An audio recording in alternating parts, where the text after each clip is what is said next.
from this to this in under 15 minutes. So anyway, it's time to open it up and see what we've got. Well, here it is, ALGOFORCE. Say that is the head. A lot of straps and a cable. Quick start guide. Armrest. And the shaft.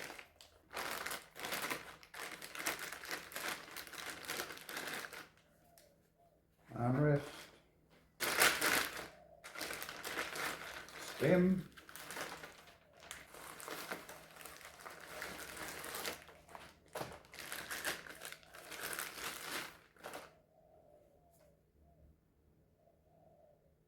That's it, the head unit. And hold on little tricky bits. The coil bolt. A couple of pins, or 3 of them, must be a spare.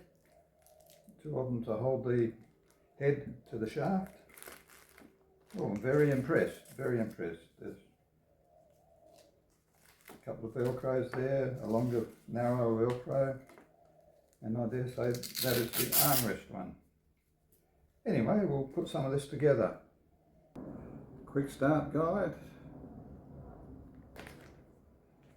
and on the back use the assembly notes.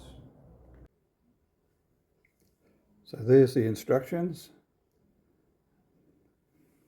We'll go through it step by step. I'll do number 1. Plug the USB cable and headphone extension cable into the control box. The headphone extension cable looks like it's got a TRRS the plug that goes into the head unit, and the other end you just fits a TRS, like a normal little stereo 3.5 headset. And the power cable looks like it's a USB-C type going to a USB-A. I've put the cables in. For the headphone cable, I would possibly wind a couple of laps around until you have about 30mm hanging out of where it fits on the shaft. Number 2 assembly instruction is join the head unit to the shaft with the 2 5mm metric nuts. So there we are. We have that offered up there like that. Hold it together. Gee, these feel pretty good quality.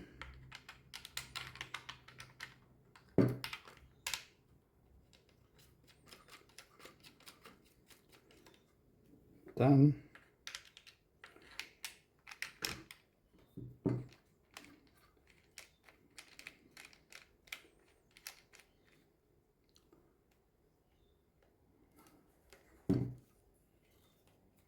Voila, there we are. Step 3 is to attach the armrest to the sliding rail. Fitting the armrest, it's best to remove the 4 knurled nuts, and they've got bolts that just flop around, and then just place the armrest on there and come up from underneath and fit the nuts. This is done by holding the screw,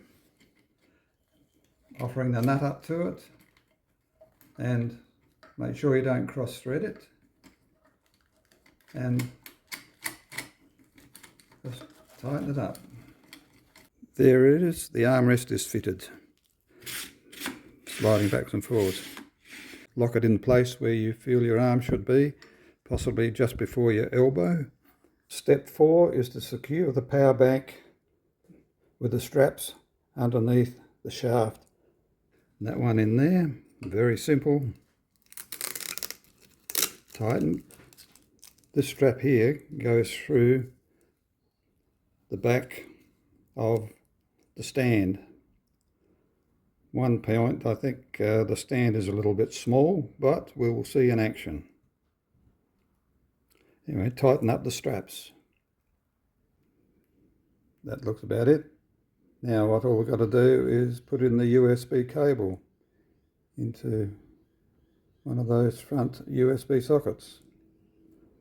I'm going to jump a couple of steps here. I'm going to step 9. It says use the Velcro strap with buckle to secure the headphone socket to the shaft, because at this moment it's just flopping around. So we'll just put that on. Fitting the armrest strap through one side, through the other side, and done. The build quality is fantastic. These twist nuts here, very, very positive. It's just a matter of pulling that out there and twisting it around. I'll fit the coil to the shafts. Have 2 coil ear washers and a through bolt for the coil. Yeah, the coil knuckle has a little rectangle in it that the little washers fit into. There's the coil fitted up, the 8-inch 5-pin suitable for the GPX series of detectors. There's a couple of accessories left over, a couple of spare ear washers, looks like the long battery strap, another 5mm knurled nut to hold the head on, packet of dust plugs, one for the headphone socket and a balancer for the power bank.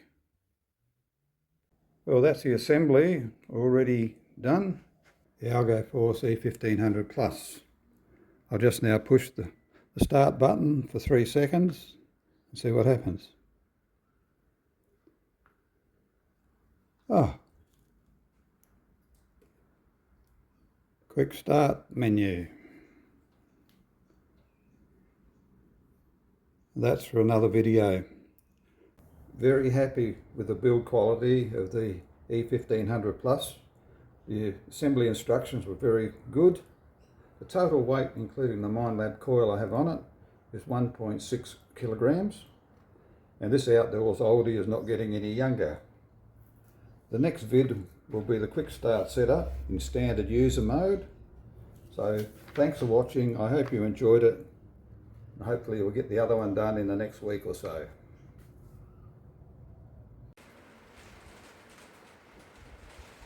We're now ready to start up the ALGOFORCE E1500 Plus. This one's fitted with the V3.0.0 software. The 2.7-inch LCD display shows you the prompts, so we will now push start. Being new, it automatically starts in the standard user mode, the quick start. I'll start the detector now by pushing the on-off button for 3 seconds and then release. There we are, it fires up to the quick start menu. The right arrow, that one there. That takes us into the coil calibration. Follow the instructions on the screen. Fully extend shaft and lift the coil 50 centimeters or more above the ground. Hold minus and plus to start.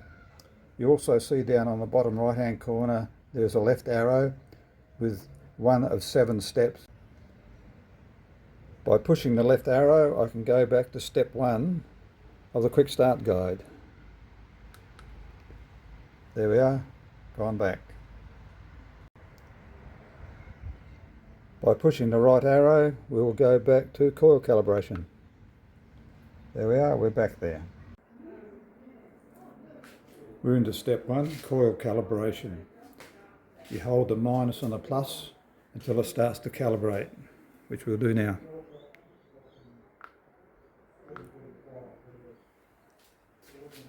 There it is calibrating. When it finishes after about 30 seconds, the E1500 Plus goes into detection mode selection and it defaults to ultra fine. It's just about finished.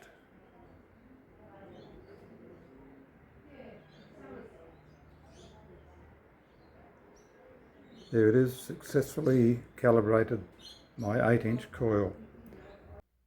The detector offers 4 distinct detector modes. There's ultra fine, fine, normal and large. And they're all accessed by pushing the plus or the minus button as we go here. Boom, boom, going across. We come back here. The square stays around there. I want to use ultra fine for this demonstration. Detection mode, that's step 2, is finished. We'll now go on to step 3. Right arrow. That brings us to the frequency scan. This should be done outside with the coil held steady on the ground. Bottom right hand button, return auto scan button. Hold. It is now starting to scan. When finishing the scan, it's checked all the electromagnetic channels and is selecting with the one with the least amount of interference. Here we go. 1 or 2 more bars. Okay. Volume and vibration. You press the volume button to go up and down with the volume, as we're doing here now. Right hand 3 o'clock button. You see the speaker in the top left hand corner where the numbers have come. 5, 6. Volume is coming up. But if I wanted to hold the button in, that will do the vibration felt through the handle. Oh, yes, I can feel it.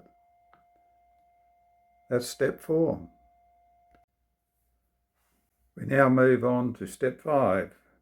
Push the right arrow button. There we are, step 5, sensitivity. I'm outside now and you'll see the sensitivity. 03, the arrow. Gone 7, 8. That's saying that's not bad. No.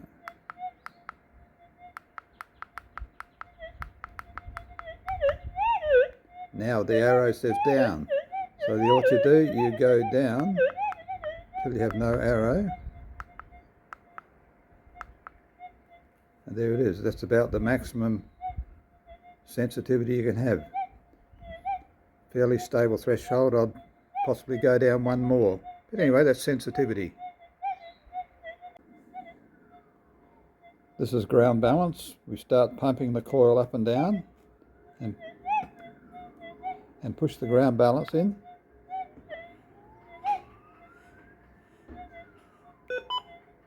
We heard the 2 beeps. There it is.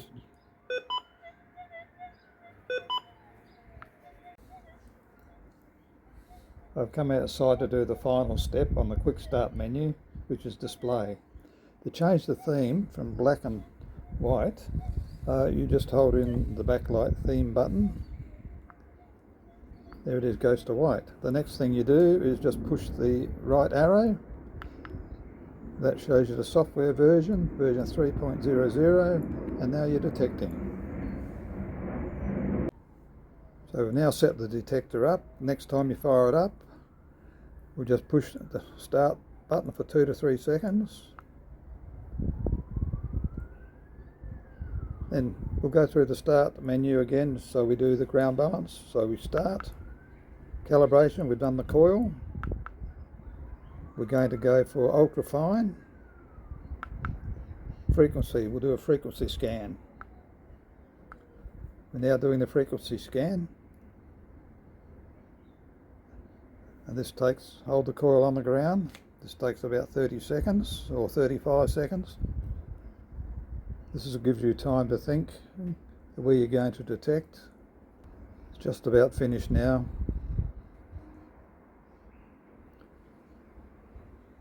That's the auto scan, picking the quietest channel. Volume vibration, we can knock the volume and vibration down a bit if you need to. We'll accept that. Sensitivity, we'll see what we can get.